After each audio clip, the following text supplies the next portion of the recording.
माएं अपने बच्चों को मालिश करने के बाद काजल का टीका लगाती हैं।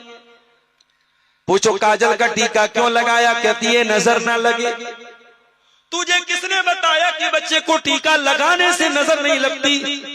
ये तुझे किसने बताया? ये तेरे समाज में मशहूर कर दिया गया। बच्चे को काजल का टीका अगर इस नीयत से लगा रहे हो तो ये भी तौहीद के खिलाफ है। नजर लगती है तो अल्लाह के हुक्म से लगती है, और नजर दूर होती है तो अल्लाह के हुक्म से दूर होती है। आजकल तावीज का भी बड़ा मामला चल रहा है। बच्चा बीमार हो गया, तावीज पहना दिया। कभी आपने देखा है तावीज में क्या होता है?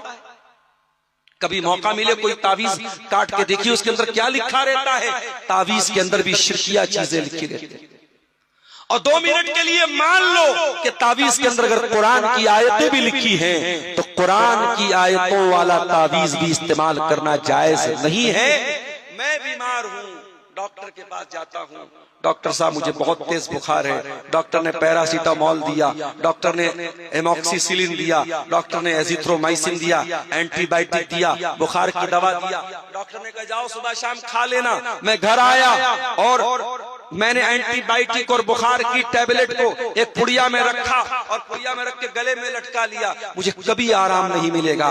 डॉक्टर ने दवा पीने को दिया था, डॉक्टर ने दवा लटकाने को नहीं दिया था। कुरान शिफा है, कुरान के जरिए आपको शिफा मिलेगी, मगर कुरान को पढ़ने से शिफा मिलेगी। कुरान को पढ़ के दम कीजिए। कुरान गले में लटकाने से, कुरान तावीज की शक्ल में लटकाने से मेरे भाइयों आपको शिफा नहीं मिलेगी, आपको आराम नहीं।